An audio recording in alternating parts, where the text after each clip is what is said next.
Basically selection of securities for investment. ठीक है, selection of securities for investment,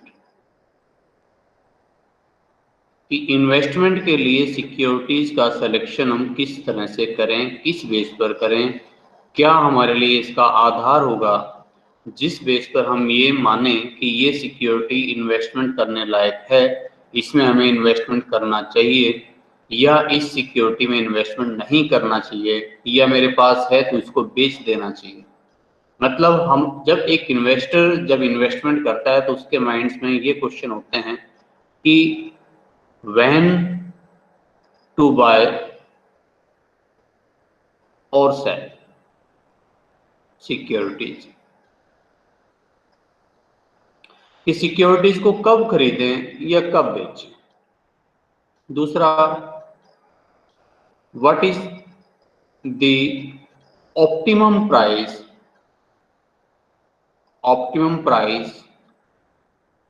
to buy और sell the securities को खरीदने का या बेचने का जो प्राइस है वो कौन सा प्राइस होना चाहिए, किस तरह का होना चाहिए। ठीक है, what should be the target profit. ठीक है, कितना टारगेट प्रॉफिट मुझे लेकर चलना चाहिए, सिक्योरिटी में कितनी संभावनाएं हैं, है ना। अब आप हर एक सिक्योरिटी से ये उम्मीद करो कि भाई मैं 100 रुपए का खरीदूंगा और 2 महीने बाद वो 100 के 200 हो जाएंगे, तो देखिए ये तो पॉसिबल नहीं है, बहुत ज्यादा लालच भी ठीक नहीं है। ठीक है, कई बार क्या होता है कि एक शेयर है, मान लीजिए वो 100 रुपए से स्टार्ट हुआ और बढ़ते बढ़ते आज मान लो 275 पर पहुंच गया। ठीक है, काफी ओवर प्राइस ऑलरेडी हो चुका है और अब आप अभी भी उम्मीद कर रहे हैं कि भाई 100 से इतना हो गया तो अब तो ये आने वाले टाइम में 750 होने वाला है। कई बार इस चक्कर में हमें फिर नुकसान हो जाता है और वो 275 से वो ऊपर जाने की बजाय गियर चेंज कर लेता है और हो सकता है 175 ही रह जाए, हो सकता है 125 ही रह जाए, और उस केस में आपको अपना जो प्रॉफिट है वो गंवाना पड़ जाता है। तो आपका टारगेट प्रॉफिट क्या होना चाहिए ये पहले से क्लियर होना चाहिए। ठीक है, सिक्योरिटी जिसमें आप इन्वेस्ट करने वाले हो उसकी संभावनाएं क्या है, क्या ग्रोथ प्रोस्पेरिटी है। ठीक है, ग्रोथ प्रोस्पेरिटी ऑफ सिक्योरिटी क्या है। तो ये बहुत सारे प्रश्न है एक इन्वेस्टर के दिमाग में कि मैं कहाँ जाऊं, कौन सी सिक्योरिटी में इन्वेस्ट करूं। ठीक है, और व्हेन और व्हाट तो लिख दिया मैंने, ये तो मैं लिखना ही भूल गया। विच सिक्योरिटी, इन विच सिक्योरिटी, इन विच सिक्योरिटी, ठीक है, आई शुड इन्वेस्ट। ठीक है, मुझे कौन सी सिक्योरिटी में इन्वेस्ट करना चाहिए। तो ये इस तरह के प्रश्न हैं। अब इनका जब तक समाधान सही ढंग से नहीं हो, ठीक है, इन्वेस्टमेंट का डिसीजन वो पूरे कॉन्फिडेंस के साथ नहीं ले सकता। अब देखिए, मार्केट में हमेशा अनिश्चितताएं हैं, मार्केट में और एफडी में यही फर्क है। बैंक की जो एफडी आप कराते हैं, बैंक एफडी या पोस्ट ऑफिस एफडी, जो ट्रेडिशनल सोर्सेज हैं इन्वेस्टमेंट के, और जो शेयर मार्केट है, इनमें मेन डिफरेंस यही है कि यहाँ जो कुछ मिलना है वो रिटर्न फिक्स्ड है, fixed return, fixed and assured return.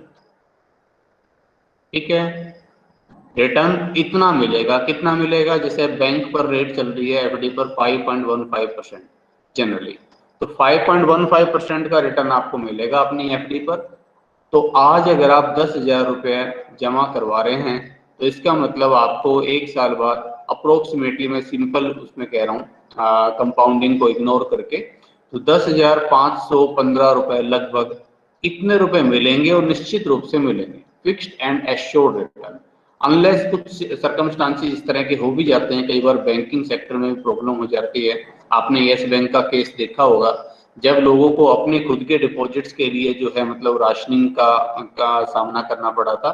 ठीक है ना, तो इस तरह की प्रॉब्लम्स कभी कभार हो जाती है, बट इन जनरली हम मानते हैं कि रिटर्न जो मिलेगा फिक्स्ड भी होगा और एश्योर्ड भी होगा। वहीं शेयर मार्केट जो है उसमें रिटर्न्स में फ्लक्चुएशंस हैं, ठीक है, और अनसर्टेन रिटर्न है। तो there are so much uncertainty,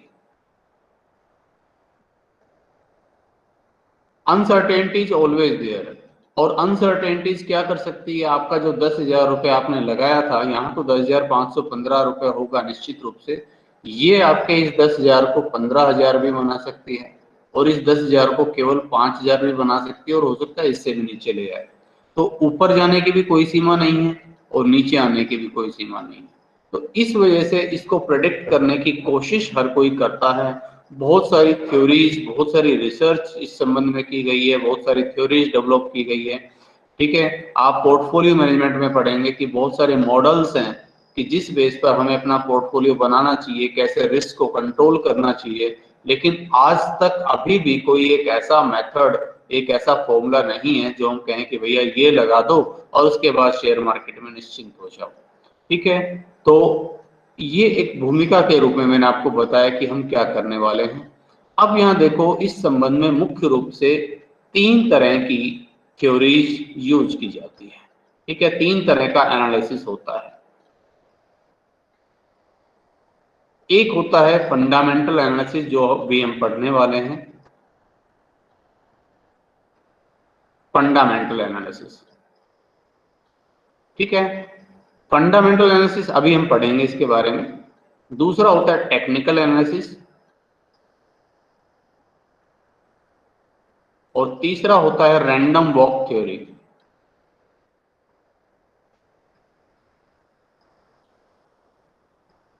random walk theory या इसे एफिशिएंट मार्केट हाइपोथेसिस भी बोलते हैं, एफिशिएंट मार्केट हाइपोथेसिस। आइए पहले तीनों के बारे में थोड़ा सा एक ब्रीफ इंट्रोडक्शन ले लेते हैं, इससे पहले कि हम फंडामेंटल एनालिसिस को डिटेल में पढ़ें। तो थोड़ा सा एक ब्रीफ ओवरव्यू हो जाए पहले इन सब के बारे में। तो फंडामेंटल एनालिसिस क्या कहता है कि आप उस शेयर में इन्वेस्ट करो जो फंडामेंटली स्ट्रॉन्ग हो, जिसके फंडामेंटल्स अच्छे हों। मतलब फंडामेंटल एनालिसिस जिस चीज पर बेस्ड है वो ये है, देखिए अभी हम डिटेल में पढ़ने वाले हैं, वैसे इसको इस चैप्टर में यही पढ़ेंगे हम। फंडामेंटल एनालिसिस क्या कहता है, इसका जो बेसिक प्रीमाइस है वो ये है कि अगर आप एक लॉन्ग टर्म इन्वेस्टर हो, पहली बात तो समझ लीजिए फंडामेंटल एनालिसिस बेसिकली यूजफुल ही लॉन्ग टर्म इन्वेस्टर के लिए है, ठीक है। अगर आपका लॉन्ग टर्म प्रोस्पेक्ट्स है, अगर आप 5-10 साल, 2 साल, कम से कम 2-3 साल का तो अगर आप ध्यान में रखकर चल रहे हो इन्वेस्टमेंट का, तो फंडामेंटल एनालिसिस आपके लिए हेल्पफुल है। नहीं तो शॉर्ट टर्म जो डे ट्रेडिंग होती है वो ज्यादातर टेक्निकल एनालिसिस पर होती है, ठीक है। तो फंडामेंटल एनालिसिस पहली बात तो बेसिकली यूजफुल है। देखो इन दोनों में डिफरेंस भी आता है, आपसे पूछा जाता है what is difference in fundamental analysis and technical analysis. तो डिफरेंस आएगा तब ये जो बातें मैं बता रहा हूँ वो काम आएगी आपके, तो उनको भी आप नोट कर लेना। तो फंडामेंटल एनालिसिस पहली बात तो यूजफुल किसके लिए है, useful for long term invest, long term investment. अगर आप लंबे समय को ध्यान में रखकर चल रहे हो तो फंडामेंटल एनालिसिस आपके लिए यूजफुल है, तो फंडामेंटल एनालिसिस आपके लिए है।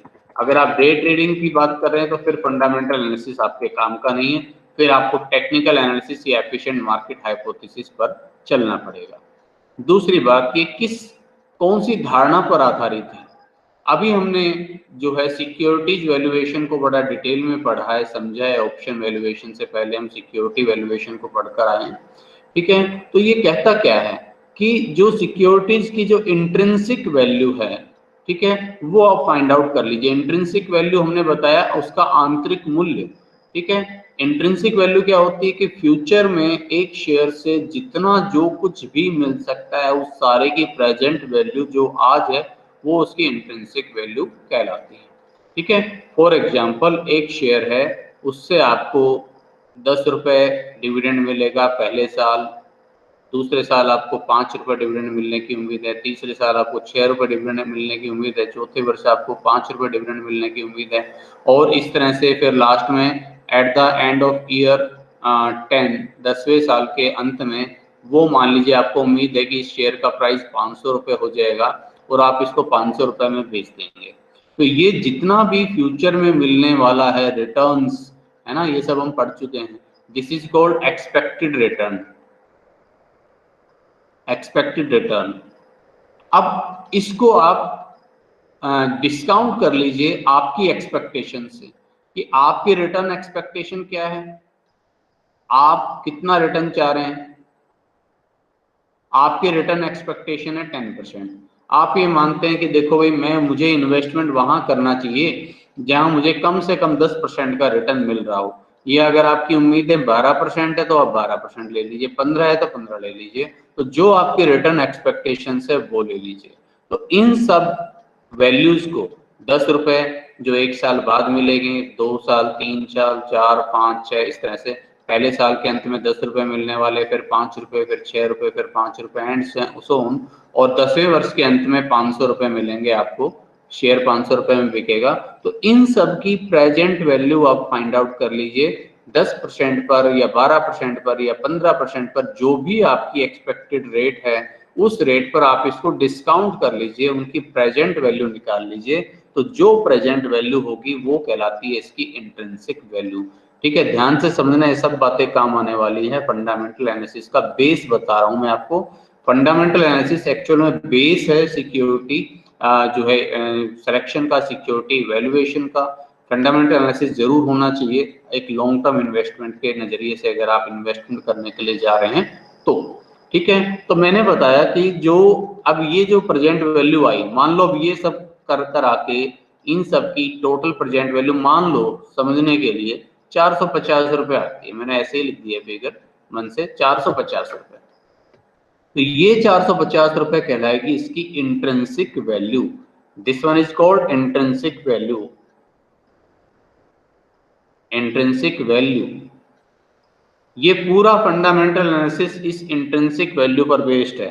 EIC एनालिसिस और इंट्रिंसिक वैल्यू, ये दो चीजें समझ में आ गई, फंडामेंटल एनालिसिस समझ में आ गया। अभी हम इनको समझने वाले हैं, सारा पूरा फंडामेंटल, सारा बेस।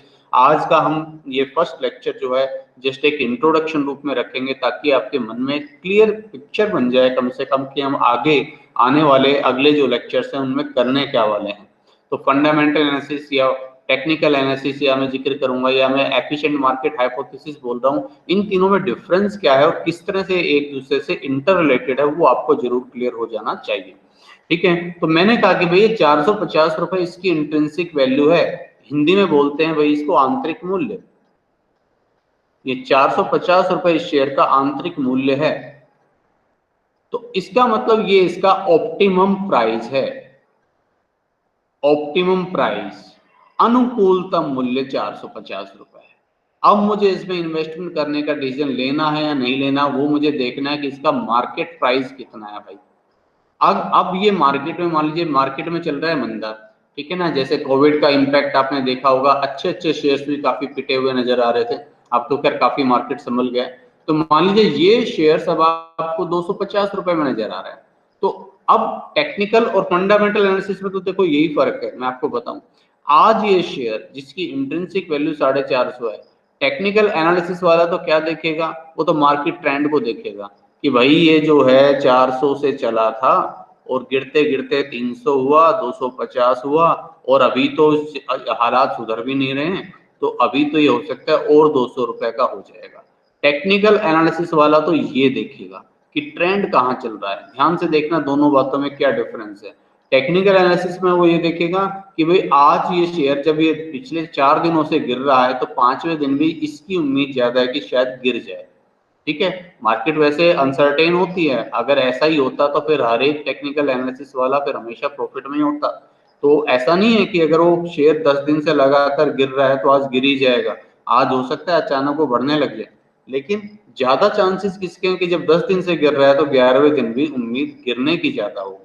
ठीक है, बात समझ रहे होंगे आप मेरी। तो टेक्निकल एनालिसिस वाला तो ये देखेगा कि ये 250 का तो कहीं 200 का ना हो जाए, आने वाले टाइम में 200 का हो सकता है, क्योंकि उसका है ही short term perspective. Technical analysis हमेशा शॉर्ट टर्म पर्सपेक्टिव को लेकर किया जाता है, लेकिन फंडामेंटल एनालिसिस करने वाला वहां क्या देखेगा, उसको इन्वेस्टमेंट की अपॉर्चुनिटी नजर आएगी।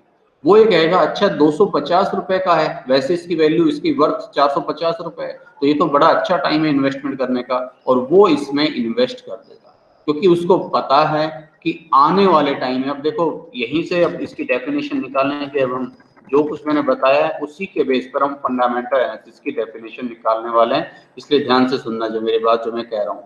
तो फंडामेंटल एनालिसिस करने वाला ये देखेगा कि आज शेयर्स की वैल्यू 250 है, ठीक है, लेकिन मुझे पता है कि इसकी जो वैल्यू वर्थ जो वैल्यू है ये जो बढ़ेगा, इसका आंतरिक मूल्य 450 रुपए है, इसलिए ये देर सवेर अपने असली मूल्य पर जरूर पहुंच जाएगा, ठीक है। और ये सोचकर फंडामेंटल एनालिसिस किया जाता है। आपको मैं बिल्कुल प्रैक्टिकल एग्जांपल देता हूं, रिलायंस इंडस्ट्रीज के शेयर्स की मैं बात करता हूं। रिलायंस इंडस्ट्रीज का शेयर जब कोविड का जो कह लीजिए कि जब बिल्कुल पराकाष्ठा पर चल रहा था, लॉकडाउन चल रहा था इंडिया में, उस टाइम ये 800-900 रुपए के आसपास पहुंच गया था, ये अपने लोएस्ट प्राइस पर। और अब ये दोबारा से जब से मार्केट संभला है, आप देखिए उस टाइम जो टेक्निकल एनालिसिस वाले हैं वो तो घबरा रहे होंगे कि 900 से कहीं और नीचे ना चला जाए, लेकिन फंडामेंटल एनालिसिस जिन्होंने किया होगा कि भी शेयर में दम है, आने वाले टाइम में दोबारा बढ़ेगा, और ये बढ़ा, और अब ये लगभग लगभग अपने प्राइस से 2-2.5 गुने के आसपास बिक रहा है। तो आप देखिए जो है लॉकडाउन की अगर मैं बात करूं तो अप्रैल मई के आसपास जो है लॉकडाउन वाली सिचुएशन चल रही थी, तो आप देखिए उतने टाइम में ही इस शेयर्स ने कितना रिटर्न दे दिया होगा, ठीक है। सेम यही सिचुएशन मारुति इंडस्ट्रीज की मैं बात करूं, आज 7,150 रुपए के आसपास उसका शेयर है, उस टाइम इसके शेयर भी 3,000-4,000 के आसपास की रेंज में ट्रेंड कर रहे थे, ठीक है। तो उस टाइम क्योंकि मार्केट के साथ बहाव था तो गिरावट जारी थी, ठीक है, लेकिन धीरे धीरे जब संभला तो क्योंकि इसका असली वर्थ जो 6,000 के आसपास अगर बैठती है इसकी जो इंट्रिंसिक वैल्यू, तो दोबारा से अपने उस प्राइस को इसने गेन कर लिया। यही चीज हिंदुस्तान यूनिलीवर लिमिटेड की रही, ठीक है। हिंदुस्तान यूनिलीवर लिमिटेड जो है उसके शेयर्स में भी गिरावट देखने को मिली, जो टॉप कंपनीज की मैं बात कर रहा हूँ, ठीक है, इनकी इसके शेयर्स में बहुत ज्यादा गिरावट थी, लेकिन क्योंकि इसके जो फंडामेंटल्स अच्छे हैं तो आज संभल गया, आज दोबारा से इसके शेयर्स का प्राइस वही 2,000 के आसपास चल रहा है। तो ये सब चीजें हमें बताती है कि भैया अगर फंडामेंटल्स अच्छे हैं तो लॉन्ग शॉर्ट टर्म में तो फ्लक्चुएशन हो सकती है, शॉर्ट टर्म में तो मार्केट का बहाव उसको नीचे ले जा सकता है, लेकिन आने वाले टाइम में वापस आप अपने इंट्रिंसिक वैल्यू पर जरूर पहुंच जाएंगे। इसलिए अगर वो जो शेयर आपको मिल रहा है, अगर वो 450 रुपए वाला शेयर है और मात्र 200 रुपए में मिल रहा है, 250 रुपए मिल रहा है, तो that is an opportunity for you, तो वो आपको परचेज करना चाहिए, ठीक है। ये फंडामेंटल एनालिसिस कहता है। तो देखिए जो कुछ मैंने फंडामेंटल एनालिसिस में कहा, अभी पूरा मैंने नहीं बताया, अभी 2-3 चीजें और बतानी बाकी है, ठीक है। पहले अभी तक जो हमने समझा वो देखिए, फंडामेंटल एनालिसिस का बेसिक प्रेमिसिस क्या है। बेसिक जो प्रेमिसिस ऑफ फंडामेंटल एनालिसिस क्या है। पहली बात कि इन लॉन्ग रन, ठीक है, द इंट्रिंसिक वैल्यू, ठीक है, ये बिल्कुल इसका बेस लिख रहा हूं मैं, आधार इसका निचोड़ लिख रहा हूं जो हमने अब तक डिस्कस किया। इन लॉन्ग रन, आप चाहे तो नोट कर सकते हैं, in long run the intrinsic value of a share, ठीक है, शेयर के साथ साथ आप डिवेंचर बॉन्ड को भी लेना चाहते हो, ऑब्लिक में सिक्योरिटी कर देता हूं, शेयर ऑब्लिक सिक्योरिटी, ठीक है,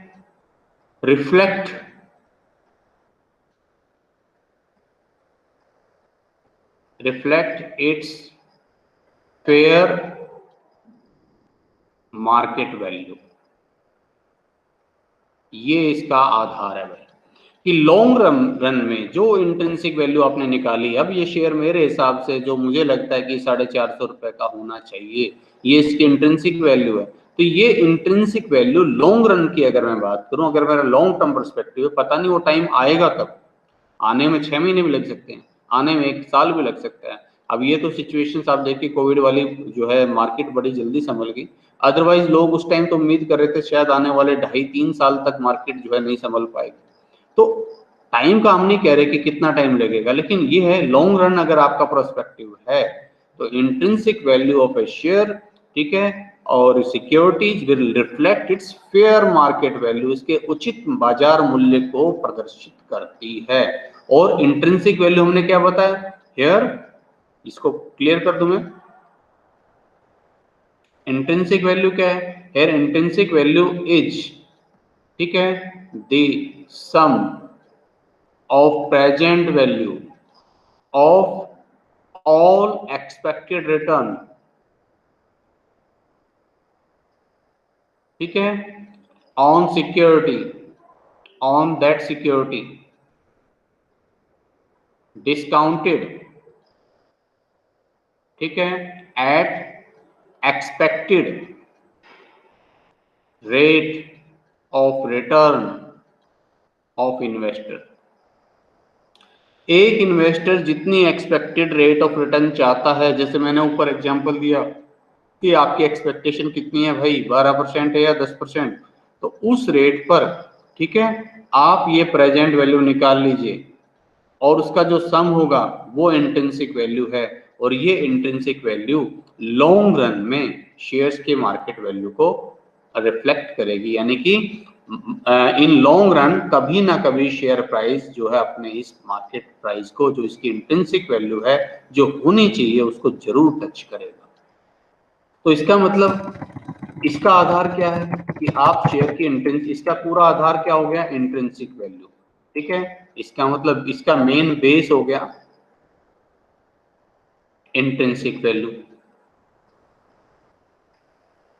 ये इसका बेस हो गया, ठीक है। तो अगर आज जो करंट मार्केट प्राइस है ये ग्रेटर देन इंट्रिंसिक वैल्यू है, ठीक है भाई, इंट्रिंसिक वैल्यू है तो 450, लेकिन शेयर बिक रहा है मार्केट में 1500 रुपए का। अब आपने ये अंदाजा लगाया रहे तो यहाँ से चला था 400 रुपए से 4 गुना हो गया, अब और बढ़ जाता जाएगा। लेकिन अब ये फंडामेंटल एनालिसिस कहता है देखो भैया इसमें दम है सिर्फ 450 के बराबर का। तो ये बढ़ रहा है बेशक मार्केट के बहाव के साथ, क्योंकि टेक्निकल एनालिसिस एक ड्रॉ में चलता है, एक बहाव के साथ चलता है, ठीक है। टेक्निकल एनालिसिस में मार्केट एक ट्रेंड्स के रूप में चलती है, रिदम के रूप में चलती है, तो चल रहा है जब तक चल रहा है। लेकिन इसमें क्योंकि दम है सिर्फ 450 के बराबर, इसलिए बढ़ने के चांसेस कम और गिरने के चांसेस ज्यादा है, इसलिए ये शेयर ओवर प्राइस है, ठीक है, ओवर प्राइस्ड। तो ऐसी सिक्योरिटी जो ओवर प्राइस है तो उसमें इन्वेस्टमेंट करने की सलाह नहीं देता फंडामेंटल एनालिसिस, ठीक है। तो should not be selected for investment, ठीक है, should not be selected for investment, simple सी बात। और अगर उल्टा है, current market price is less than intrinsic value, मान लीजिए है तो 450 रुपए इंट्रिंसिक वैल्यू, लेकिन ये मार्केट में मात्र 200 रुपए का बिक रहा है, तो फिर ये आपका अंडर प्राइस्ड, अंडर प्राइस्ड, ठीक है, और रेकमेंडेड टू बी परचेज्ड, इसे हम रेकमेंड करेंगे, रेकमेंडेड टू बी परचेज्ड, तो इसको खरीदा जाना चाहिए। तो इसका एक तो आधार भाई ये है इंट्रिंसिक वैल्यू, और दूसरा आधार इसमें जो मुख्य रूप से किया जाता है दैट इज EIC एनालिसिस। इसको एक और भी बोलते हैं नाम, इसको टॉप डाउन बॉटम या टॉप बॉटम अप्रोच बोलते हैं, top bottom approach, top down लिख लीजिए बल्कि, टॉप डाउन अप्रोच मतलब क्या है, देखिए ये कहता है कि इन्वेस्टमेंट करने के लिए क्या करना होता है, 3 तरह का एनालिसिस करना पड़ता है। अब हम मान लीजिए हम देख रहे हैं कि भी इंडिया में इन्वेस्ट करें या नहीं करें, ये पूरी इंडिया की शेयर मार्केट है, ठीक, ये है पूरी इंडिया की इकोनॉमी जिसमें सब शेयर मार्केट इन्वॉल्व है, ठीक है। अब इस इकोनॉमी में आप देखो, ये पूरी इकोनॉमी, इस इकोनॉमी में आप जब देखेंगे तो बहुत सारी इंडस्ट्रीज आपको देखने को मिलेगी, ठीक है, इसमें बहुत सारी इंडस्ट्रीज आपको देखने को मिलेगी, जैसे मैंने कहा कि automobile, automobile industry, banking sector, ठीक है, और क्या हो सकता है, एफएमसीजी सेक्टर, ठीक है, फार्मास्यूटिकल इंडस्ट्रीज, ठीक है, और इस तरह की आपको काफी सारी इंडस्ट्रीज मिलेगी, ठीक है। इंडस्ट्रीज किसको बोलते हैं, जो कंपनीज का जो समूह होता है ना उसको इंडस्ट्री बोलते हैं। मतलब आप ऐसे देखो कि अब मैं कहूँ कि ऑटोमोबाइल इंडस्ट्री, ऑटोमोबाइल जो है कार वगैरह बनाने वाली कंपनी, कार ट्रक वगैरह बनाने वाली कंपनीज कौन कौन सी है, वो सब ऑटोमोबाइल सेक्टर्स में आएंगी। अब इसमें कौन कौन सी हो सकती है, जैसे फॉर एग्जांपल अभी मैं मारुति का एग्जांपल दे रहा था, मारुति, टाटा मोटर्स, ठीक है, और हमने कहा अशोक लेलैंड, अशोक लेलैंड, ठीक है, एमआरएफ भी इसी में वैसे इंक्लूड होती है, ठीक है, और कोई अगर आपको ध्यान आ रही हो, ठीक है, तो वो आप कर लीजिए इसमें। तो ये सब कंपनीज हैं जो क्या कर रही है, जो ऑटो सेक्टर में काम कर रही है। तो ये ऑटो सेक्टर है, ऑटो इंडस्ट्री, उसके अंदर हैं बहुत सारी कंपनी, और ये सब इंडस्ट्रीज किस में आती है, इकोनॉमी में। तो इसे टॉप डाउन बॉटम अप्रोच इसलिए बोलते हैं कि सबसे पहले तो आपको क्या करना पड़ता है, इकोनॉमिक एनालिसिस करना पड़ता है। सबसे पहले आप ये देखते हैं इकोनॉमी किस तरह की है, इकोनॉमिक एनालिसिस। इकोनॉमिक एनालिसिस का मतलब ये है भाई कि पूरी ओवरऑल इकोनॉमी में किस तरह की सिचुएशंस है। अब इसको हम कैसे बांटें, कैसे एनालाइज करें, जैसे हम जीडीपी देखेंगे, पूरी इंडस्ट्री का जीडीपी कैसा है, इन्फ्लेशन की रेट कैसे हैं, अभी हम पढ़ेंगे अभी इन सब चीज़ों को डिटेल में, ठीक है, इंडस्ट्रियल इंडेक्स किस तरह का आ रहा है, ठीक है, और इस तरह के जो मैक्रो इकोनॉमिक फैक्टर्स हैं, मैक्रो इकोनॉमिक फैक्टर्स का हम एनालिसिस करके देखेंगे कि भाई कुल मिलाकर अब ये कहीं मंदी तो नहीं आने वाली है, मार्केट में मंदा आएगा या तेज आएगा। जनरली जैसे हम देख लेते हैं जीडीपी की अगर ग्रोथ है लगातार 2 वर्षों तक डिक्लाइन जाती है तो हम कह देते हैं कि भाई मार्केट जो है मंदी, जो इकोनॉमी है मंदी की तरफ जा रही है। तो पहले तो हम देखते हैं उस देश की ओवरऑल इकोनॉमिक पोजीशन किस तरह की है, ओवरऑल इकोनॉमी उसकी बढ़ने की तरफ है या घटने की तरफ है। That is called economic analysis. Economic analysis या macro economic analysis, macro economic factors का एनालिसिस।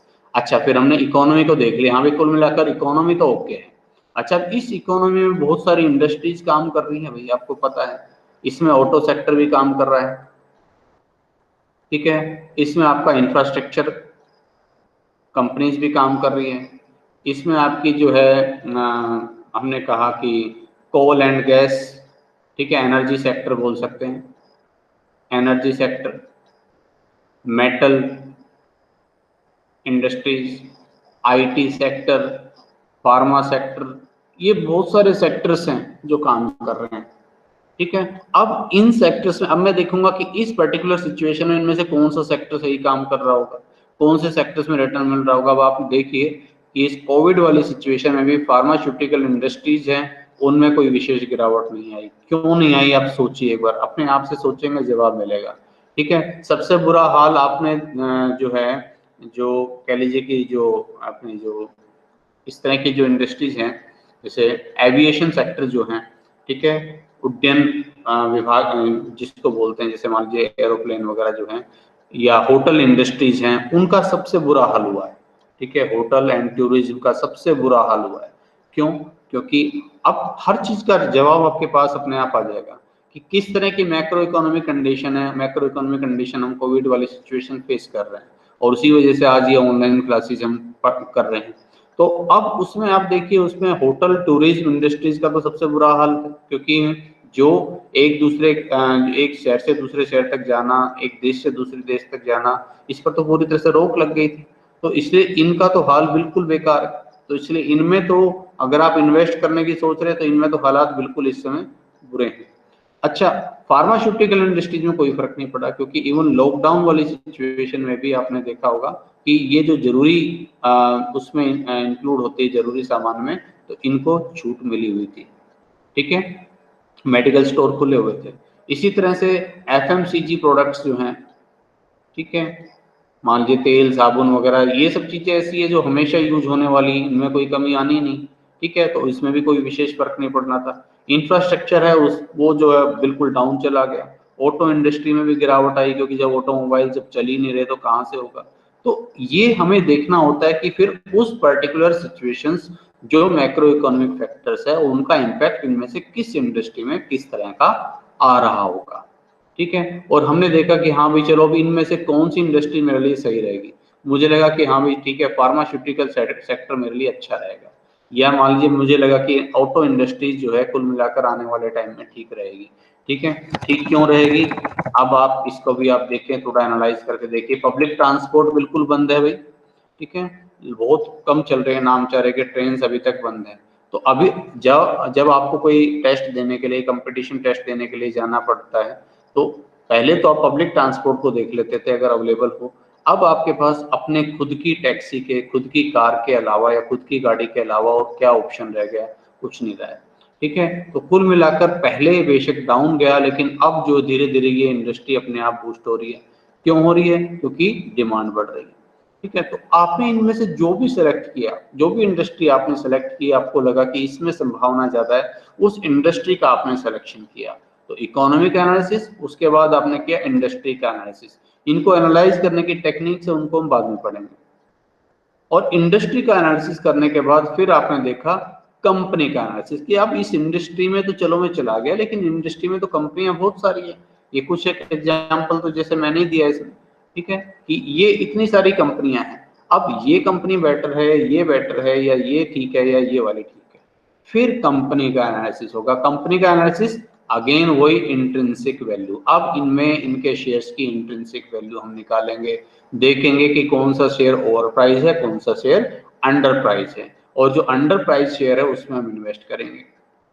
साथ साथ कंपनी के फाइनेंशियल पोजीशन, इसके बैलेंस शीट्स, इसके प्रॉफिट स्टेटमेंट्स, इसके पिछले वर्ष की सेल्स का ट्रेंड, इसके जो कह लीजिए कि बैलेंस शीट्स के ट्रेंड एनालिसिस, वो सारा का सारा हम करेंगे।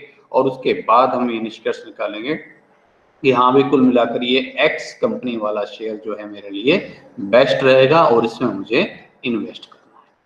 तो ये फंडामेंटल एनालिसिस है। थोड़ा सा आपको एक नजरिया मैंने आपको दिया कि सबसे पहले पूरी इकोनॉमी को देखो कि इकोनॉमी के हालात क्या है, और उन हालात का जरूरी कि सभी पर बुरा असर पड़ेगा, उसका वही चीज किसी के लिए अपॉर्चुनिटी भी हो सकती है और किसी के लिए थ्रेट्स भी हो सकती है। अब ये कोविड ही जो है बहुतों के लिए थ्रेट्स रहा, लेकिन आप देखिए मास्क कितने बिका करते थे इंडिया में, कितने बिका करते थे इंडिया में, लेकिन आप देखिए मास्क और सैनिटाइजर में जितना प्रॉफिट जिन कंपनियों ने जितना कमाया होगा, और आप देखते हैं तो जो है अमूमन जो कहीं पर भी कोई सिंपल कपड़े का एक टुकड़ा लिया और उस पर जो है दो आपने इस तरह से ये रबड़ लगाए, ठीक है, और उसको आपने 20 से 25 रुपए में, 30 रुपए में बेच दिया, बड़े इजीली बिक रहे हैं दुनिया भर के। तो ये इंडस्ट्रीज जो है एकदम से आप देखिए इस तरह का जो प्रोडक्ट जो बिजनेस है अपने आप इसको बढ़ावा मिल गया। सैनिटाइजर्स, हम लोग कितने सैनिटाइजर्स खरीदा करते थे, लेकिन एकदम से सैनिटाइजर्स की बाढ़ आ गई, दुनिया भर के सैनिटाइजर्स अलग अलग ब्रांड्स के, ठीक है, और वो जो कह लीजिए कि लॉकडाउन की सिचुएशन में तो जो मन चाहे रेट पर बिके, तो एकदम से कितने इनके लिए अपॉर्चुनिटी होगी। ठीक है, इसी तरह से फार्मास्यूटिकल इंडस्ट्रीज जो है उनके लिए भी बहुत सारी अपॉर्चुनिटीज के रूप में रही। तो एक ही सिचुएशन एक के लिए अपॉर्चुनिटी है, दूसरे के लिए थ्रेट्स, इसलिए सबसे पहले तो आप इकोनॉमिक एनालिसिस करो और देखो कि फैक्टर्स किस तरह के हैं और उन फैक्टर्स का किस इंडस्ट्री पर कैसा इम्पैक्ट पड़ेगा, कौन से सेक्टर के लिए वो थ्रेट साबित होगा और कौन से सेक्टर्स के लिए वो अपॉर्चुनिटी साबित होगा। तो पहले हमें वो देखना है, फिर उस इंडस्ट्री को देखिए कि कौन सी इंडस्ट्री मेरे लिए अच्छी रहेगी, और उस इंडस्ट्री में फिर देखिए कि कितनी कंपनीज इंक्लूड हैं और उन कंपनीज में कौन सी कंपनी अच्छा कर रही है, किस कंपनी की इंट्रिंसिक वैल्यू मुझे सूट करती है। तो उस बेस पर फिर हम इन्वेस्टमेंट करने का डिसीजन लेते हैं, that is called fundamental analysis. लेकिन बात वही है कि यहाँ आपके लिए लॉन्ग टर्म प्रोस्पेक्टिव होना चाहिए, क्योंकि ये कहता है कि इंट्रिंसिक वैल्यू जो है ना, तो यहाँ पहुंचेगा जरूर शेयर, लेकिन पहुंचने में टाइम कितना लगेगा उसकी कोई गारंटी नहीं है, इसलिए लॉन्ग टर्म नजरिया होना चाहिए। अब साथ में थोड़ा सा मैं आपको बता देता हूँ बाकी जो दोनों हैं उनके बारे में भी। तो इसके बाद जो दूसरा एनालिसिस है that is called technical analysis. वैसे तो मैंने डिफ्रेंशिएट किया भी है इसको, आपको समझ में आया भी होगा। टेक्निकल एनालिसिस क्या करता है, technical analysis basically market trends पर काम करता है और ये है शॉर्ट टर्म इन्वेस्टमेंट पर्पज से, ठीक है, short term prospective, short term prospective के लिए ये उपयोगी है, useful for short term prospective. अब कोविड वाली सिचुएशन की हम बात कर रहे हैं, जैसे जब लॉकडाउन जब लगा हुआ था तो आप देखिए, आपको पता है कि ठीक है चलो ये शेयर्स कितना ही अच्छा है, आने वाले टाइम में बढ़ेगा, लेकिन अभी तो इसके बढ़ने की उम्मीद नहीं है, अभी तो लगातार क्योंकि गिरता आ रहा है तो गिरेगा ही गिरेगा। तो टेक्निकल एनालिसिस ये करता है बेस्ड ऑन ट्रेंड्स, ये ट्रेंड्स पर काम करता है। ये इस तरह से काम करता है जैसे हमने कहा कि भाई कोई शेयर है, अब वो पहले था 20 रुपए का, फिर हो गया 18 रुपए का, फिर हो गया 16 रुपए का, फिर हो गया 14 रुपए का, फिर हो गया 13 रुपए का, अब अगला कितने का होगा? अब आप कहेंगे शायद सर 12 या 11 रुपए का होने वाला है। जहां हम एक ट्रेंड्स को पकड़ कर चल रहे हैं, ठीक है, जैसे हमने कहा कि अब इस हिसाब से तो अब आने वाले शेयर्स का चांसेस 12 रुपए होने का है, होने को ऊपर भी हो सकता है, कोई इसके लिए मनाही थोड़ी है, 15 रुपए का भी बिक जाए अगले दिन, लेकिन ज्यादा चांसेस अब इस तरह के हैं कि शायद ये 12 रुपए का हो जाएगा। तो टेक्निकल एनालिसिस उन ट्रेंड्स को पकड़ता है, इसीलिए चार्ट्स एनालिसिस करता है।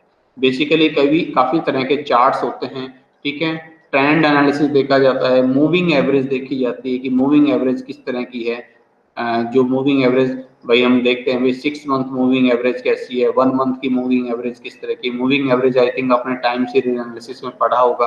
तो सब ट्रेंड्स एनालिसिस पर काम करता है, ठीक है, लेकिन मेनली शॉर्ट टर्म एनालिसिस में उपयोगी है। लेकिन इसका एक दूसरा उपयोग भी है, मैं आपको बता दूं, फंडामेंटल एनालिसिस इतना अच्छा एनालिसिस है लेकिन उसकी एक बड़ी लिमिटेशन है और उस लिमिटेशन को टेक्निकल एनालिसिस दूर करता है। प्रॉब्लम क्या है, फंडामेंटल एनालिसिस जब हम करते हैं तो हमारे पास जो डेटा होते हैं भाई किसके बेस पर किया जाएगा? डेटा के बेस पर। अब डेटा आपके पास कौन से होते हैं? अब कोई कंपनी है, वो अपने मान लीजिए क्वार्टरली रिजल्ट्स डिक्लेयर करती है, तो अभी जैसे अभी यहाँ कौन सा क्वार्टर चल रहा है, अब अपने पास इस 2020 का कौन सा क्वार्टर है? 4th क्वार्टर में है, लेकिन हमारे पास रिजल्ट्स कौन से होंगे? क्या हमारे पास लेटेस्ट रिजल्ट होते हैं? नहीं। मान लीजिए आप किसी एक्स कंपनी में इन्वेस्ट कर रहे हैं तो उस कंपनी के कौन से रिजल्ट्स आपके पास होंगे? ठीक है, आपके पास इससे पिछले क्वार्टर के रिजल्ट होंगे, ठीक है, पहला क्वार्टर जनवरी, फरवरी, मार्च, फिर अगला अप्रैल, मई, जून, जुलाई, अगस्त, सितंबर। तो आपके पास ज्यादा से ज्यादा सितंबर तक के रिजल्ट हो सकते हैं, ठीक है। तो आप जो एनालिसिस कर रहे हैं आपके हिसाब से तो भाई उस सितंबर तक के रिजल्ट के हिसाब से कोई कंपनी बहुत बढ़िया है, ओके, ठीक है, लेकिन ये अभी जो अक्टूबर जा चुका, नवंबर ऑलमोस्ट जा चुका, इन 2 महीनों में क्या कुछ हो गया वो आपको नहीं पता, ठीक है, और इस दौरान बहुत कुछ बदल सकता है। यस बैंक की सिचुएशंस में ऐसा ही हुआ था, मैं खुद अपनी बात करूं, मैंने प्रैक्टिकली इसको एनालाइज करके देखा है। तो उस टाइम जो है जब तक इसके जो उस क्वार्टर्स के रिजल्ट्स नहीं आए थे, ठीक है, हमेशा लगा ये प्रॉफिट जो है मतलब शो कर रहा था, और जो उस पर्टिकुलर क्वार्टर जहां से इसमें बिल्कुल गिरावट का दौर शुरू हुआ उससे पहले तक भी इसका प्राइस अर्निंग रेशो काफी अच्छा था। अपनी पूरी इंडस्ट्री में सबसे अच्छा प्राइस, बैंकिंग सेक्टर में सबसे अच्छा price earning ratio yes bank का आ रहा था, ठीक है, लेकिन क्योंकि वो पिछले नतीजे थे, उसके बाद जो एक उस क्वार्टर में एकदम भयंकर बहुत ज्यादा एनपीए दिखाया, बहुत ज्यादा इसके नतीजों में गिरावट आई, उससे नतीजा क्या हुआ, उससे परिणाम ये हुआ कि एकदम से ही ये शेयर्स फिर बहुत ज्यादा गिरा और गिरने के बाद फिर ऐसा गिरा कि फिर समझ नहीं पाया, फिर लगातार गिरता हुआ चला गया। तो कई बार क्या होता है कि आप भाई आउटडेटेड रह जाते हैं, अपडेट नहीं हो पाते, तो आपको अपडेट रखने के लिए टेक्निकल एनालिसिस देखना चाहिए। अब आप सिर्फ फंडामेंटल एनालिसिस करके उसी भरोसे बैठे रहो कि भाई मेरे पास तो ये नतीजे हैं और उस हिसाब से इसका पी रेशो अच्छा है, इसकी बैलेंस शीट अच्छी है, इसका सेल्स का ट्रेंड भी अच्छा है तो कंपनी अच्छी है, तो आज नहीं तो कल ऊपर जाएगी जाएगी, नहीं, इन 2 महीनों में बहुत कुछ बदल चुका होगा, ठीक है, तो वो आपको अपडेट रखने के लिए टेक्निकल एनालिसिस की जरूरत पड़ती है, ठीक है, तो इसलिए टेक्निकल और फंडामेंटल एनालिसिस जरूर होना चाहिए। बात यह है कि जब लॉन्ग टर्म आप इन्वेस्टमेंट करें तो फंडामेंटल एनालिसिस करना चाहिए, लेकिन टेक्निकल एनालिसिस पर भी नजर रखनी चाहिए कि मार्केट अगर एकदम से जो शेयर यूं जा रहा था वो लगातार एकदम से यूं हो गया, डाउन हो गया, तो क्या है, कोई ना कोई बात तो रही होगी, वो फैक्टर्स कौन से हैं उनको आप एनालाइज करके देखिए, उनको आप समझ कर देखिए। ये काम टेक्निकल एनालिसिस में करेंगे, हम समझेंगे इस चीज को। और तीसरा भी मैं लगे हाथ बता दूं, that is called random walk theory. ठीक है, रैंडम वॉक थ्योरी।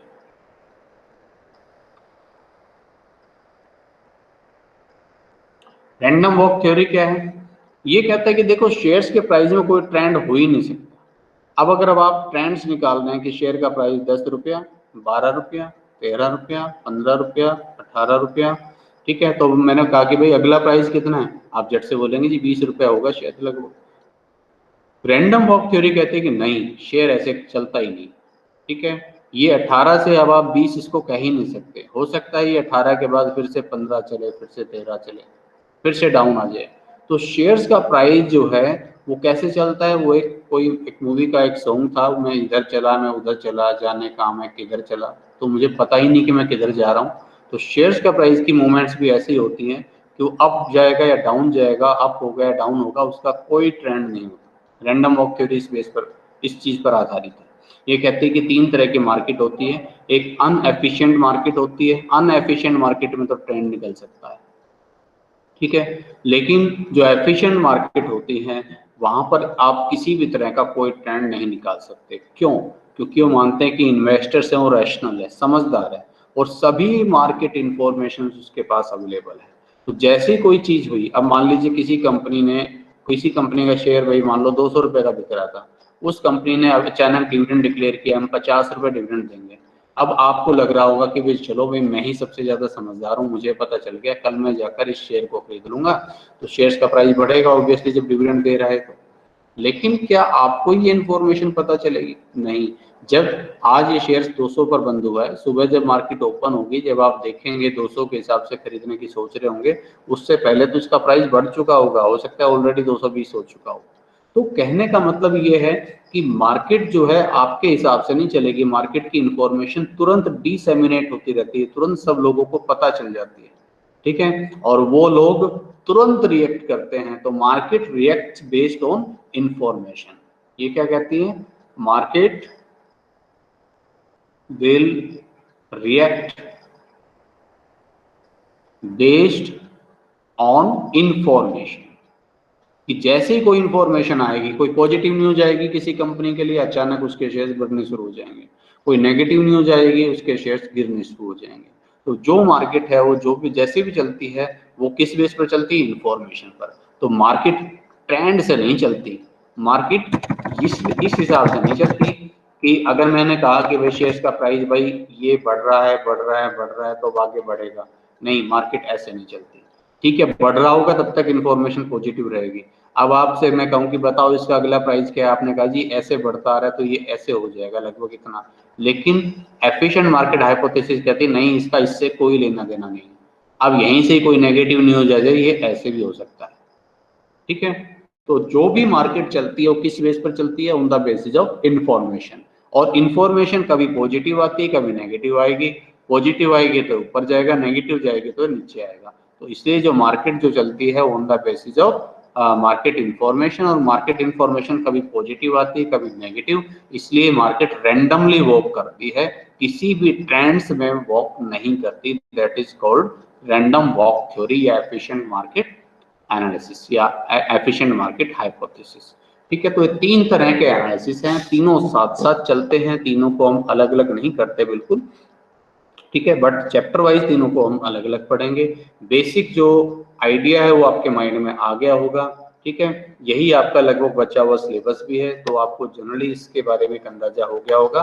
तो अब आने वाले लेक्चर्स में हम पहले फंडामेंटल एनालिसिस को डिटेल में पढ़ेंगे इन डेप्थ, और उसके बाद फिर हम समझेंगे टेक्निकल एनालिसिस को, और लास्ट में एफिशिएंट मार्केट हाइपोथेसिस को, ठीक है। तो इसको आप करिए, और बहुत इंटरेस्टिंग है, अगर आप इसको इंटरेस्ट लेकर पढ़ेंगे तो इंटरेस्टिंग भी है और आसान भी है, ठीक है।